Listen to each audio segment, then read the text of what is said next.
नमस्कार विद्यार्थी मित्रांनो. आपण नवीन अभ्यासक्रमाप्रमाणे इंग्लिश मीडियम, CBSE तर यांचं नवीन पुस्तकाप्रमाणे शिकू मराठी आनंदाने. हे इंग्लिश मीडियमच्या विद्यार्थ्यांना हे नवीन पुस्तक या वर्षीपासून आलेलं आहे. थोडासा उशीरच झाला प्रश्नांची उत्तरं द्यायला, पण काही हरकत नाहीये. ज्या विद्यार्थ्यांचं लिहिलेलं नाही, काही कारणास्तव शाळेत गेले नसतील, त्या विद्यार्थ्यांसाठी ही कविता आपण शिकूया छान आणि त्याच्यावरचे प्रश्न उत्तर देखील पाहूया. तुम्हाला मुद्दामून जे पुस्तकाचं पहिलं पान आहे ते टाकलंय, म्हणजे तुम्हाला समजेल की इयत्ता दुसरीसाठी हे जे पुस्तक आहे नवीन अभ्यासक्रमाप्रमाणे, तर याचे कवितेचे ओळीचे स्पष्टीकरण आणि पाठाचे स्पष्टीकरण, त्याचे शब्दार्थ आणि त्याचे प्रश्नांची उत्तरासहित तुम्हाला दिलेलं आहे. तर तुम्ही सर्वांनी व्यवस्थित ऐका आणि तुमच्या वहीमध्ये लिहून घ्या. बघा कविता आता. पहिली कविता आहे झेलूया सरी. भाग 1. वाजतात ढोल ढोगोबाच्या घरी, वाजतात ढोल ढोगोबाच्या घरी, अंगावर झेलूया पावसाच्या सरी. वाजतात ढोल ढगोबाच्या घरी, अंगावर झेलूया पावसाच्या सरी. गोल गोल बुडबुडे तरंगतात किती, गोल गोल बुडबुडे तरंगतात किती, हातावर घेताच कुठे बरे जाती. थेंब थेंब टपोरा आकाशातून पडे, थेंब थेंब टपोरा आकाशातून पडे. जागोजागी भरले डबक्यांचे घडे, जागोजागी भरले डबक्यांचे घडे.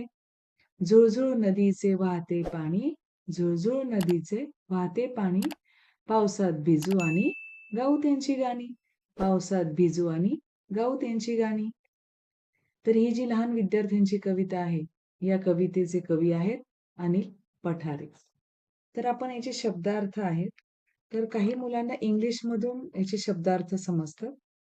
तर सरीचा अर्थ काय आहे, तर रेन शॉवर. ढग म्हणजे क्लाउड, बुडबुडे म्हणजे बबल्स, तरंग वेव्स, थेंब ड्रॉप्स. आता आपण ह्या कवितेचा अर्थ पाहू. वाजतात ढोल ढगोबाच्या घरी, अंगावर झेलूया पावसाच्या सरी. म्हणजे पावसाळ्यात ढगांचा जो गडगडाट होतो, तर ह्या पावसाच्या सरी काय होतात, अंगावर मुलांना छान वाटतात बरसल्यानंतर. सुरुवातीचा जो सुगंध असतो पावसाचा, तो सर्वांनाच हवा हवासा वाटतो. तर कवीने असं वर्णन केले की आकाशामध्ये काय होतं, ढोल वाजतात आणि ते कुठे वाजतायत, तर ढोगोबाच्या घरी म्हणजे ढगाच्या घरी वाजतात. तर अंगावर काय करूया, झेलूया. हे पावसाचे थेंब या सरी काय करू, अंगावर झेलू. गोल गोल बुडबुडे तरंगतात किती, म्हणजे गोल गोल जे थेंब आहेत ते हातावर पडतायत. तर हातावर घेताच कुठे वरे जाते. आपल्या हातावर जे पावसाचा थेंब असतो तो जातो तरी कुठे, असं वर्णन कवीने केले आहे. थेंब थेंब टपोरा, जे टपोऱ्याचे थेंब आहेत ते कसे आहेत, गोल गोल आहेत. तर आकाशातून पडतायत, तर जागोजागी काय आहेत, ठिकठिकाणी जे खड्डे आहेत ते भरलेले आहेत. डबक्यांचे घडे, घडे म्हणजे काय, माठ, घडा म्हणजे माठ. तर एखाद्या माठाप्रमाणे ते डबक्यांचे घडे भरलेले आहेत. जसं आपला माठ घरामध्ये भरलेला असतो त्याप्रमाणे.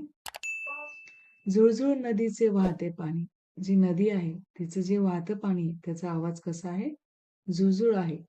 पावसात भिजू आणि गाऊ त्यांची गाणी. अतिशय सुंदर असं वर्णन कवीने या कवितेत केले आहे. सुंदर वातावरणात मुले आपल्या पावसामध्ये भिजतायत आणि आनंदाने गाणे गात आहेत. नदीचे पाणी वाहतंय, त्यात जागोजागी डबके भरलेले आहेत. तर अनिल पठारे यांनी या कवितेचे वर्णन केलेले आहे.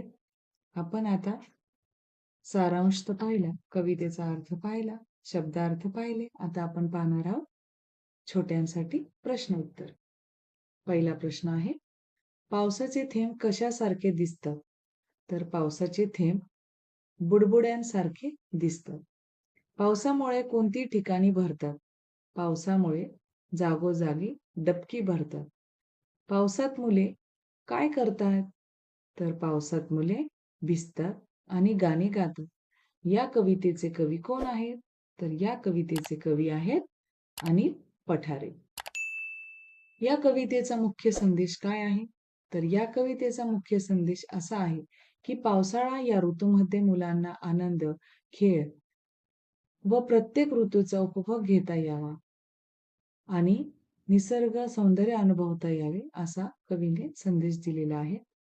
तर दुसरा प्रश्न आहे समानार्थी शब्द. सरी, धारा, डबके, साचलेले पाणी. तर आजची जी कविता आहे झेलूया सरी, तुम्हाला कविता आवडली असेल, समजली असेल, त्याचा सारांश समजला असेल आणि त्याचे प्रश्नोत्तर देखील समजली असेल. चला वही काढा आणि वहीमध्ये याचे प्रश्न उत्तरे लिहा बरं.